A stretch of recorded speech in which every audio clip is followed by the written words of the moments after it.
U.S. President dispatched his Vice President Kamala Harris to stand in for him in the 2023 ASEAN Summit in Jakarta, while sending off Secretary of State Antony Blinken for an important unannounced trip to Ukraine to assure President Volodymyr Zelensky of continued financial help.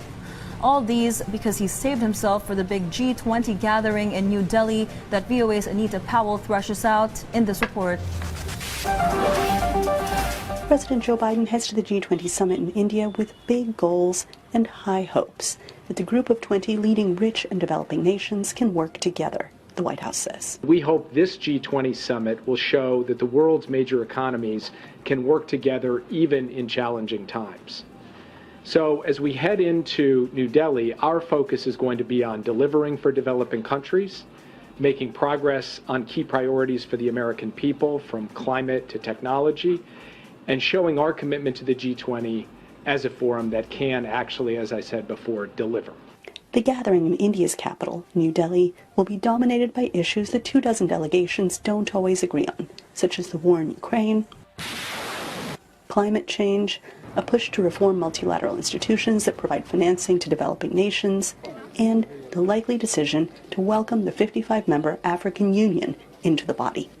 Analysts say the absence of two key leaders, Russia's President Vladimir Putin and China's President Xi Jinping, will impact proceedings. But I think it's good news that Putin yet again has decided to skip the summit, as he did Bali last year. And it even looks like Xi Jinping of China might not show up. That will make it a lot easier for all of the other countries to take action. As Biden said when asked about Xi's absence from the summit, I am disappointed, but I'm going to get to see him. Sullivan on Tuesday did not say when such a meeting might happen.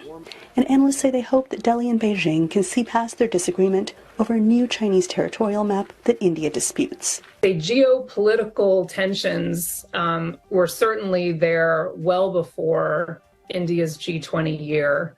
The fact that they are heightened and that there's a focus on them going into this leaders' summit is not ideal. My hope and expectation would be, again, the framing of this summit on economic issues, that they can manage to put the border dispute in a separate category. She said she hopes the delegations can see beyond their differences and focus on reforming multilateral institutions like the World Bank, a move analysts say would have wide-ranging effects. And what those reforms, if they actually go through, would accomplish is putting a greater focus on what we call global public goods. So things like climate, pandemic preparedness, fragility, food insecurity. And the reforms would allow these institutions, including the World Bank, to provide additional financing to both emerging market and low-income countries, and financing at far more preferential terms. The summit begins Saturday in New Delhi. Anita Powell, VOA News, the White House.